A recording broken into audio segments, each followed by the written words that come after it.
In this video, we're going to learn why India has put a ban on rice exports and what are the reasons behind it.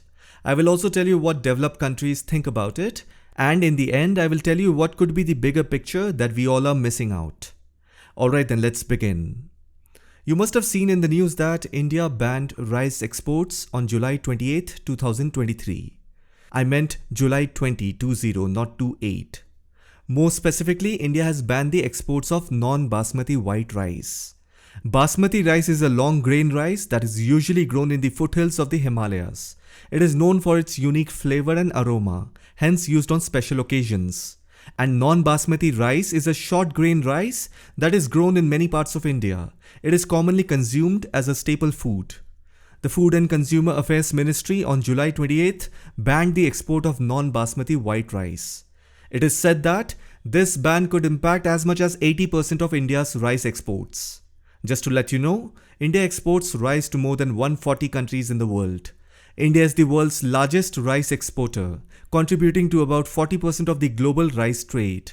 Therefore, it is fair enough to say that this export ban will definitely impact global food security. Now, let me point out the reasons why India may have decided to ban rice exports. Rice prices inside India have been rising for the past few months due to a combination of factors. I will give you 4 reasons and then one additional reason, total 5. Reason number 1. After COVID and the Russia-Ukraine war, there has been a significant rise in global food prices. Almost every country in the world is struggling with it. However, India is still comparatively in a better position in terms of managing inflation when compared to many big countries. But nevertheless, for the past 3 years, there has been a significant rise in global food prices. So this is reason number 1. Now reason number 2. There are concerns about a potential shortage of rice in India. As you may know, the Indian monsoon season started late. Due to this, the farmers do not have enough time to sow summer crops. The sowing time of rice is June and July, and it is harvested in October-November. Therefore, it is said that this year the cultivation of rice is expected to be lower than last year. So, this ban is a way to ensure that there is enough rice available for domestic consumption. Now, reason number 3. There has been an increased demand for Indian rice from China in the past few months. And this is an interesting point. I will tell you more about it because China is currently the largest producer of rice in the world. And despite being the largest producer of rice, it is still importing rice from India heavily. Now, why is that? As you know, rice is a staple food in China, and the middle class population in China is expanding. India is a reliable supply of rice, and then Indian rice is generally low in price compared to other countries such as Thailand and Vietnam. So this makes Indian rice an attractive option for Chinese buyers. So to protect the domestic market and look after the Indian citizens first, the government of India has decided to put a ban on rice export so that it can cool the domestic market price and provide some relief to Indian consumers. I will also tell you why China was importing so much rice from India despite being the largest producer in the world. As you know, India is the second largest producer of rice. These are the top 10 countries that are the largest producer of rice in the world. That means China has sufficient rice for its own people. But then if you see, it is still purchasing Indian rice so that it can sell to other countries at a higher price and make a profit on it. Or maybe they are also storing rice as a stockpile for an uncertain event that China is planning. That is why China was importing so much of rice from India despite being the largest producer in the world.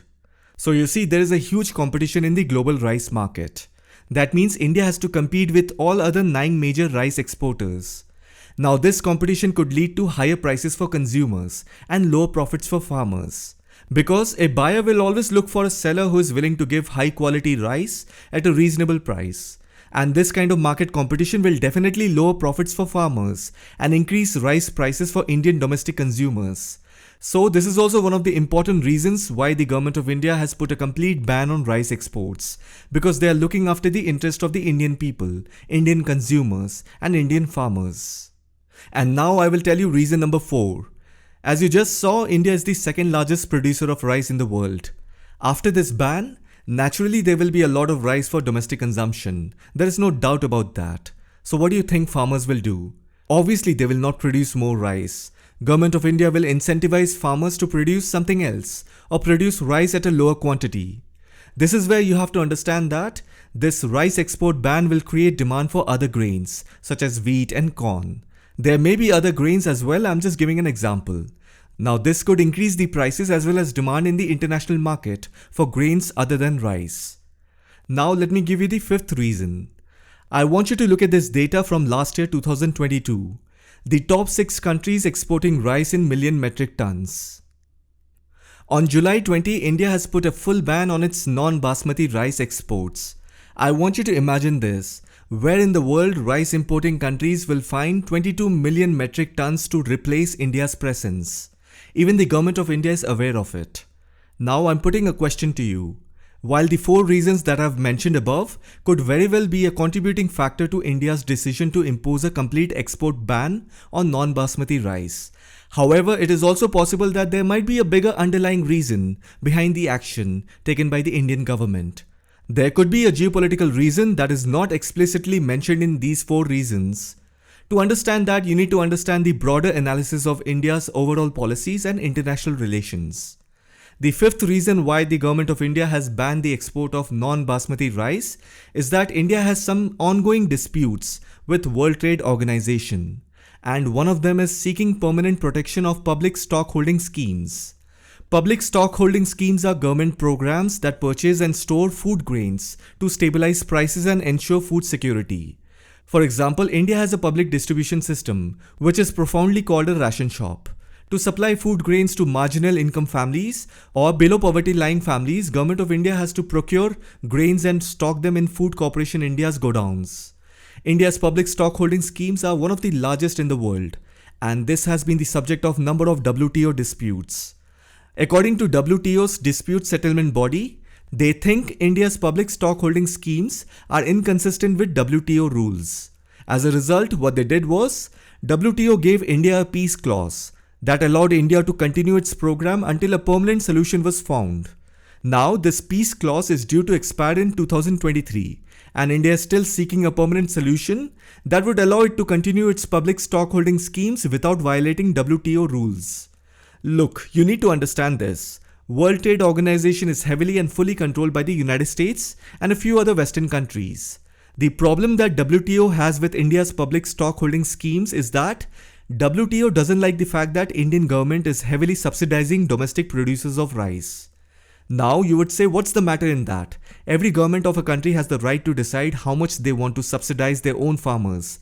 Why would WTO dictate to a country how much to produce? This is where you have to understand that as a member of the World Trade Organization, 164 member countries have to accept WTO's agreement on agriculture. As per this agreement, the World Trade Organization will set a limit on the amount of support that the country's government can provide to their agricultural producers. Otherwise, there will be an impact on the world trade balance sheets and it may create food insecurity. And currently, WTO has a problem with the Indian government because WTO believes that the Indian government's public stock holding schemes are paying farmers more for their rice than they could get on the open market. For this, India is seeking a permanent solution that would allow it to continue its public stockholding schemes without violating the WTO rules. Now, India's proposal is to move its public stockholding schemes into the green box of the Agreement of Agriculture. Now, this proposal has been met with mixed reactions from other WTO members. Some countries support India's proposals, while others argue that they would undermine WTO's rules on agriculture subsidies. Let me also tell you which countries are not in favor. They are the United States, European Union, Australia, Canada, Japan, Norway and Switzerland. That is why I said World Trade Organization is heavily influenced and controlled by Western countries. They don't care about India's internal domestic problems. India's public stockholding schemes are necessary to ensure food security for its own people. But these Western countries are looking after their own interests, their own domestic farmer unions' demands, and their own rising inflation. This is a major reason why India has to put a complete export ban on its own basmati rice. In other words, the government of India is putting the interest of its own citizens first by ensuring there is enough rice for domestic consumption during tough times. Now, let me show you what is happening around the world after India took such a decision. Canada, the United States and many other countries around the world are stockpiling rice after hearing the decision of the government of India. You could see a similar situation in Texas. The Indian community is spread across North America, and as you know, rice is a staple food in Indian Bharatiya culture. That is the reason Indians who live in these places have started stockpiling rice bags after hearing the Government of India's decision. Now, many departmental stores in the United States have come up with this rule of one rice bag per family rule. You can imagine the situation. Plus, most of the news is coming from North America. American residents are hoarding rice after hearing this big decision from the Government of India. Meanwhile, let me also show you what International Monetary Fund (IMF) chief has said about India's decision. India's restriction would have a similar effect of the suspension of Ukraine Black Sea grain export deal. Did you notice? He mentioned Ukraine Black Sea grain export deal. Couple of days back, I made a video on the Black Sea grain initiative. I'll put the link of that video in the top right corner. In case you haven't watched it, please watch it. So this is where I want to bring your attention to what is actually happening in the world. Let's connect the dot one by one. On July 17th, the Black Sea grain deal, which allowed for the export and import of grain through the Ukrainian seaport of Odessa, came to an end. Following this, Russia made it clear that they have no intention of renewing the deal. In fact, President Putin has even said this deal is meaningless now. As a result, the Russian Navy placed sea mines in the Black Sea, effectively blocking any export-import activities at the Odessa seaport. This is point number one. Point number two.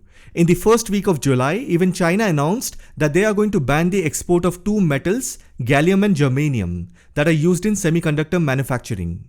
I'm not saying that a complete ban has been imposed. I'm saying now there will be a requirement for heavy permission for the export of these two items. And it won't be easily granted because China has linked the export of these two rare earth metals to its national security. Point number three. Again, in the first week of July, you must have also heard that Saudi Arabia will be extending its voluntarily low output of crude oil. And then point number four. On July 28th, India has put a complete ban on the export of non-basmati rice. And then yesterday, that is on 27th July, the United States Federal Reserve has again increased the interest rates to control inflation. So what does all of this indicate? Again, winter is coming. Just like last winter, it will again increase fuel prices. And this time there will be a food shortage due to rice and wheat and a semiconductor shortage from China. That will directly as well as indirectly force the United States to hike interest rates. Also keep in mind that the United States will also export its inflation to other countries, and that will trigger the acceleration of de-dollarization. And then we have also heard that the BRICS nation also have plans to introduce their new reserve currency. So if you put all of this together, then a broader perspective and a comprehensive view can be easily visualized, and that may soon materialize. Only time will tell. So let's see what happens. I hope you found this video informative. Thank you for watching it.